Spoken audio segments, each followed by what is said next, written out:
गुरुर्ब्रह्मा गुरुर्विष्णु गुरुर्देवो महेश्वरा गुरुर्साक्षात् परब्रह्म तस्मै श्री गुरुवे नमः।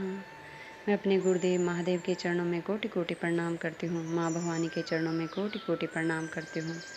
सभी देवी देवताओं के चरणों में कोटि कोटि प्रणाम करती हूँ। सभी गुरु भाई बहनों के चरणों में मेरा कोटि कोटि प्रणाम। आज हम सुनेंगे शिव पुराण की रुद्र संहिता में से नारद जी का शिव तीर्थों में भ्रमण, शिव गणों को सापों द्वार की बात बताना तथा ब्रह्मलोक में जाकर ब्रह्मा जी से शिव तत्व के विषय में प्रश्न करना। सूत जी कहते हैं, महर्षियों, भगवान श्री हरि के अंतर ध्यान हो जाने पर मुनि श्रेष्ठ नारद शिवलिंगों का भक्तिपूर्वक दर्शन करते हुए पृथ्वी पर विचरने लगे। ब्राह्मणों, भूमंडल पर घूम फिरकर उन्होंने भोग और मोक्ष देने वाले बहुत से शिवलिंगों का प्रेम पूर्वक दर्शन किया। दिव्यदर्शी नारद जी भूतल के तीर्थों में विचर रहे हैं और इस समय उनका चित्त शुद्ध है, यह जानकर वे दोनों शिवगण उनके पास गए। वे उनके दिए हुए साप से उद्धार की इच्छा रखकर वहां गए थे। उन्होंने आदरपूर्वक मुनि के दोनों पैर पकड़ लिए और मस्तक झुकाकर भली भांति प्रणाम करके शीघ्र ही इस प्रकार कहा। शिवगण बोले, ब्राह्मण, हम दोनों शिव के गण हैं। मुने, हमने ही आपका अपराध किया है। राजकुमारी श्रीमती के स्वयंवर में आपका चित्त माया से मोहित हो रहा था। उस समय परमेश्वर की प्रेरणा से आपने हम दोनों को साप दे दिया। वहाँ कुछ समय जानकर हमने चुप रह जाना ही अपनी जीवन रक्षा का उपाय समझा। इसमें किसी का दोष नहीं है। हमें अपने कर्म का ही फल प्राप्त हुआ है। प्रभु, अब आप प्रसन्न होइए और हम दोनों पर अनुग्रह कीजिए। नारद जी ने कहा, आप दोनों महादेव जी के गण हैं और सत्पुरुषों के लिए परम सम्माननीय हैं। अतः मेरे मोहरहित एवं सुखदायक यथार्थ वचनों को सुनिए। पहले निश्चय ही मेरी बुद्धि भ्रष्ट हो गई थी, बिगड़ गई थी और मैं सर्वथा मोह के वशीभूत हो गया था। इसीलिए आप दोनों को मैंने साप दे दिया। शिवगणों, मैंने जो कुछ कहा वह वैसा ही होगा, तथापि मेरी बात सुनिए। मैं आपके लिए सापों द्वार की बात बता रहा हूँ। आप लोग आज मेरे अपराध को क्षमा कर दें।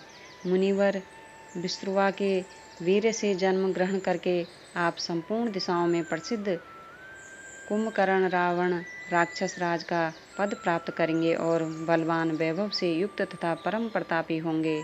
समस्त ब्रह्मांड के राजा होकर शिव भक्त एवं जितेंद्रिय होंगे और शिव के ही दूसरे स्वरूप श्री विष्णु के हाथों मृत्यु पाकर फिर अपने पद पर प्रतिष्ठित हो जाएंगे। सूत जी कहते हैं, महर्षियों, महात्मा नारद मुनि की यह बात सुनकर वे दोनों शिवगण प्रसन्न हो सानंद अपने स्थान को लौट गए। श्री नारद जी भी अत्यंत आनंदित हो अनन्य भाव से भगवान शिव का ध्यान तथा शिव तीर्थों का दर्शन करते हुए बारंबार भूमंडल में विचरने लगे। अंत में वे सबके ऊपर विराजमान शिव प्रिया काशीपुरी में गए, जो शिव स्वरूपिणी एवं शिव को सुख देने वाली है। काशीपुरी का दर्शन करके नारद जी कृतार्थ हो गए। उन्होंने भगवान काशीनाथ का दर्शन किया और परम प्रेम एवं परमानंद से युक्त हो उनकी पूजा की। काशी का सानंद सेवन करके वे मुनिश्रेष्ठ कृतार्थता का अनुभव करने लगे और प्रेम से विहल हो उसका नमन वर्णन तथा स्मरण करते हुए ब्रह्मलोक को गए। निरंतर शिव का स्मरण करने से उनकी बुद्धि शुद्ध हो गई थी। वहाँ पहुंचकर शिव तत्व का विशेष रूप से ज्ञान प्राप्त करने की इच्छा से नारद जी ने ब्रह्मा जी को भक्तिपूर्वक नमस्कार किया और नाना प्रकार के स्तोत्रों द्वारा उनकी स्तुति करके उनसे शिव तत्व के विषय में पूछा। उस समय नारद जी का हृदय भगवान शंकर के प्रति भक्ति भावना से परिपूर्ण था। नारद जी बोले, ब्राह्मण, पार ब्रह्म परमात्मा के स्वरूप को जानने वाले पितामह जगत प्रभु, आपके कृपा प्रसाद से मैंने भगवान विष्णु के उत्तम महात्म्य का पूर्णतया ज्ञान प्राप्त किया है। भक्ति मार्ग, ज्ञान मार्ग, अत्यंत दुस्तर तपो मार्ग, दान मार्ग तथा तीर्थ मार्ग का भी वर्णन सुना है, परंतु शिव तत्व का ज्ञान मुझे अभी तक नहीं हुआ है। मैं भगवान शंकर की पूजा विधि को भी नहीं जानता। अतः प्रभु, आप क्रमशः इन विषयों को तथा भगवान शिव के विविध चरित्रों को तथा उनके स्वरूप तत्व, प्रकट्य, विवाह, गृहस्थ्य धर्म सब मुझे बताइए। निष्पाप पितामह ये सब बातें तथा और भी जो आवश्यक बातें हो उन सब का आपको वर्णन करना चाहिए। प्रजानाथ शिव और शिवा के आविर्भाव एवं विवाह का प्रसंग विशेष रूप से कहिए तथा कार्तिकेय के जन्म की कथा भी मुझे सुनाइए। प्रभु, पहले बहुत लोगों से मैंने ये बातें सुनी है किंतु तृप्त नहीं हो सका हूँ, इसीलिए आपकी शरण में आया हूँ। आप मुझ पर कृपा कीजिए। अपने पुत्र नारद की यह बात सुनकर लोक पितामह ब्रह्मा वहाँ इस प्रकार बोले।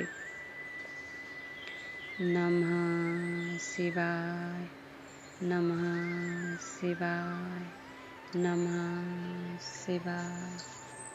गुरुदेव महादेव के चरणों में कोटि कोटि प्रणाम करती हूँ। माँ भवानी के चरणों में कोटि कोटि प्रणाम करती हूँ। सभी गुरु भाई बहनों को मेरा कोटि कोटि प्रणाम। सभी का बहुत बहुत धन्यवाद।